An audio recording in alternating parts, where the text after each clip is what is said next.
Hi guys, it's Mo from Mo Reads It, and today we're doing my April wrap-up. And April was such an interesting month for me. So my April TBR was pretty much nonfiction and audiobooks. Audiobooks because I didn't know what my Libby app was going to be able to give me in the month of April. Also, nonfiction because I really need to catch up on all the nonfiction that I really need to get done. And my eyes were bothering me a little bit the past few months, so I wanted to do audiobooks to give my eyes a little bit of break. So for the month of April, I read 7 books. I brought a few of them in from March, and I still have a few books I'm going to be carrying over into May. So one of the first books I was supposed to read in April was Attached, The New Science of Adult Attachment and How It Can Help You Find and Keep Love. This was very interesting for me because I thought this was going to deal with not just romantic relationships, but like everyday relationships like with your friends and your family and social life and all that jazz. This is only romantic relationships, and since I really don't care for romantic relationships, like I'm already married, I have no care for figuring out anything more besides what was already told to me in this book. I'm pretty good on the information. But this is mostly a workbook situation, which ended up bothering me in the end. I found the information to be all good and dandy, but half of this book is a workbook, and the other half could be a highly condensed blog post. I know that's very, odd to say that, but that's how I truly feel. So ultimately, I ended up DNFing this book because I didn't go into it with the right intentions. I thought this was going to help me in a different area of my life, and when it didn't, I just did not see the point of continuing reading it. Especially since this could have been a blog post. Truly could have been a blog post. Read the summary for this book. I don't think you need to really read the book itself unless you're really into romantic relationships. But it wasn't for me. So the first book we just ended up DNFing. The next book, Why We Sleep, Unlocking the Power of Sleep and Dreams by Matthew Walker. I did not finish this book and I did not get farther into it actually at all, which is so sad and disappointing. I just had no inkling to pick up this book. I am such a mood reader, but yeah. Maybe some other time while we sleep because I need to get on this. And the next book, The Body Keeps Score. This one is actually a book I will be carrying into May. I wasn't able to finish it in April, but I really like it. I feel like it has such good gems in it. And I really want to compound upon that later. But until then, it's going to be finished in May. The next book that was a carryover from March was We Free the Stars. So I ended up DNFing this book as a postponement.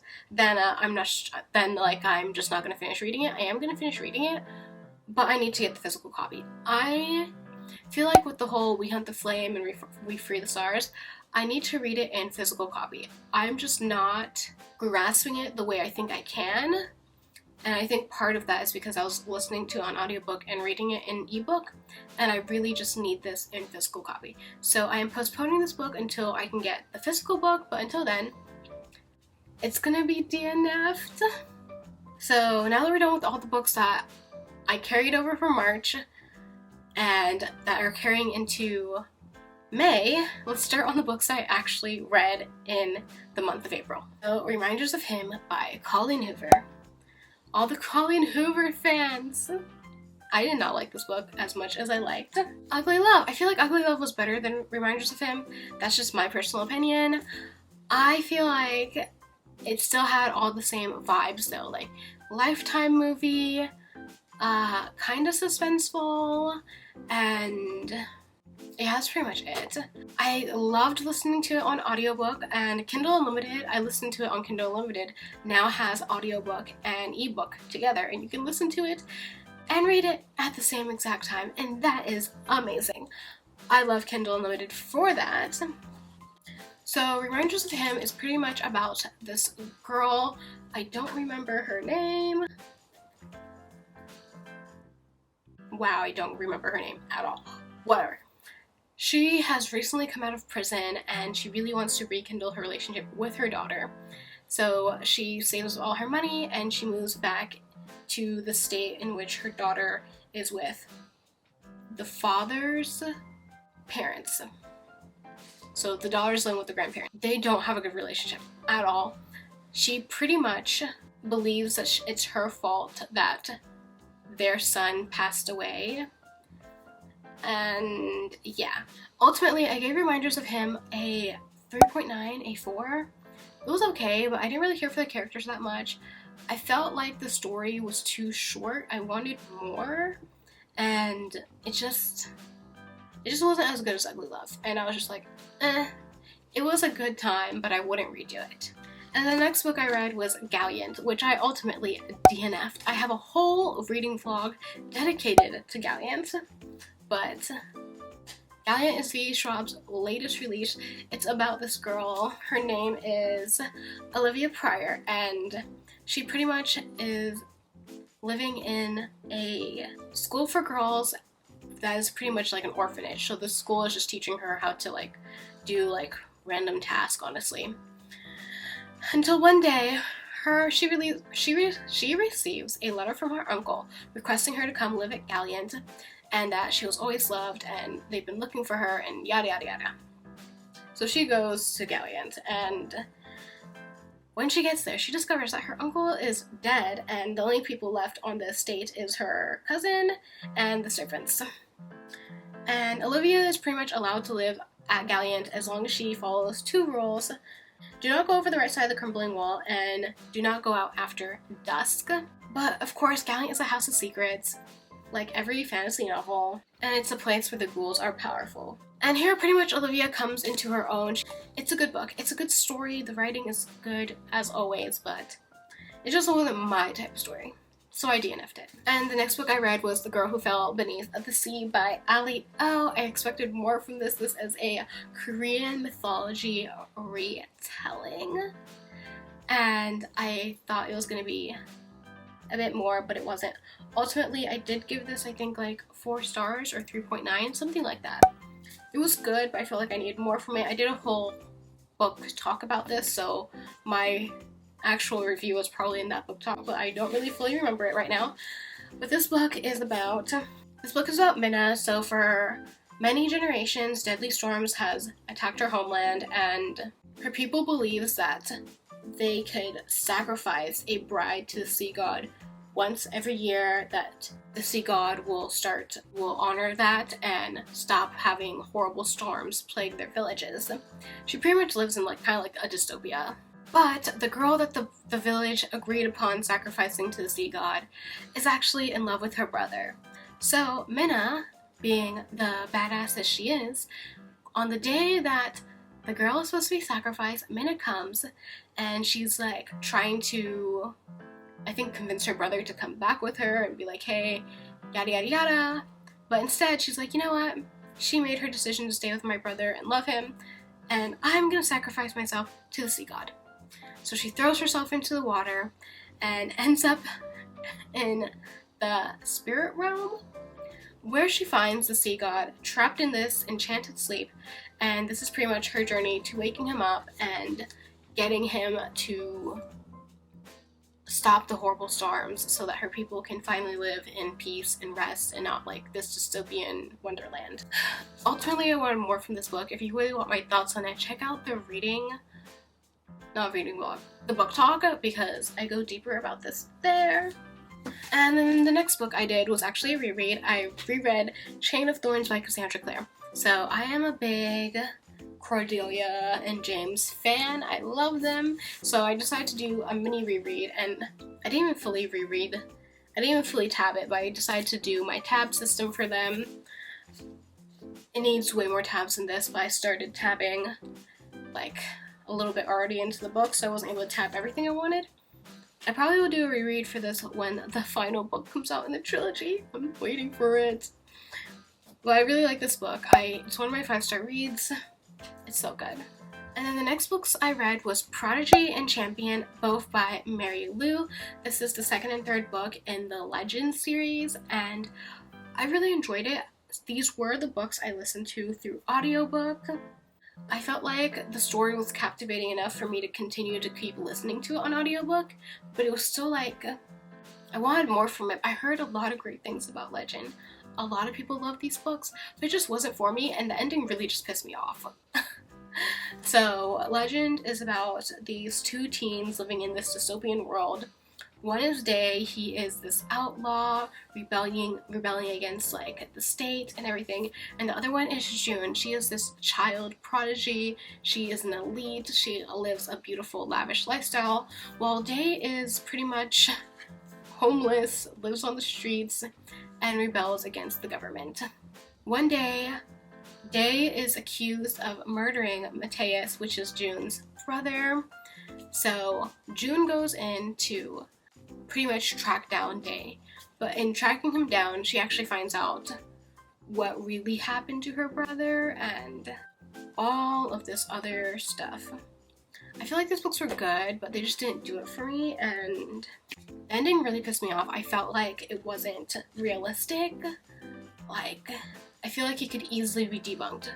History would say otherwise, so then people would remember. Whatever. If you know the ending, you know what I'm talking about, but I feel like it could have easily been resolved quicker. There is a spin-off series about Day's brother that I might potentially read, but I read the reviews and it said that June really wasn't a part of it, so I was just like, I don't know if I really want to read it.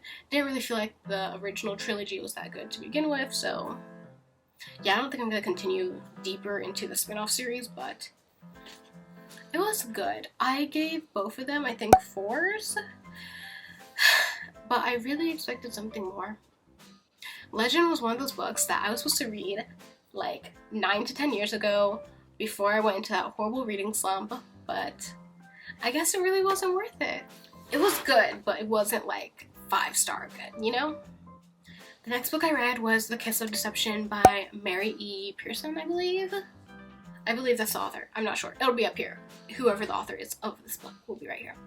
But anyway, this book is about this girl named Leah, and she is a princess. La-di-da-di-da, it's fantasy romance. And she pretty much does not want to get married to a neighboring kingdom's son because she doesn't know him and she doesn't care for him. And she's sick and tired of her family telling her what to do, essentially. So she runs away. And she pretty much does the day in the life of a medieval girl. And I feel like that summarizes this book perfectly. The beginning started off so strong. Like, she was running away from home. It was like the day of her wedding.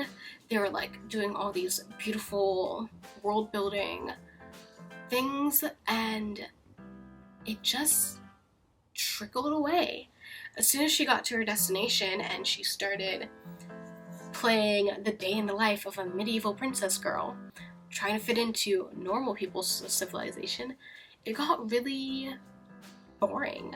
And it's supposed to be a fantasy romance, and I think it's trying to be this fantasy romance love triangle, but the triangle never really clicked into place for me, and I just didn't find them captivating. Like, either of them. Any of them. I don't even think I have a favorite character in this book. And I really expected more because everyone's like, this is a fantasy romance, Monique. You're gonna like it. You're gonna love it. And I listened to this on audiobook and read along with it occasionally on ebook, but it still wasn't what I wanted it to be. The book was like almost 400 or 500 pages long, and I really feel like it could have been 300 pages long, and I don't know. I just wasn't impressed. I think I gave it like a 3.9, a 4, just because it kept me entertained and I wasn't bored, but it was still very basic. So, I don't know. Maybe my mind just wasn't into it, but yeah, it just didn't do it for me. It really did not. And that was the last book I read in April. I do have an honorary mention though. I got Kumi Cannot Communicate. and I love it. So I've been watching Kimi Cannot Communicate on Netflix. It's one of my favorite Netflix series out right now. They just started season 2 and I got the manga from Barnes & Noble and I just love it. I actually prefer watching the TV show, but I feel like once I get to the parts where the TV show hasn't caught up yet, I will love it more. But I'm so happy. This is honorary mention. I haven't finished it. I'm not really trying to finish it quickly. I already know what's gonna happen in the story. But this was my first manga. I feel so fuzzy inside about that, and I wanted to share that with y'all. And that was my April wrap up. It's chaotic, it's crazy, it's weird, and some of it was highly basic, but we made it. We did it. It's done. Now we can move on to my May TBR. Hope you guys enjoyed this video. Be sure to subscribe. Remember, I am here every Friday. Happy reading, y'all. Bye.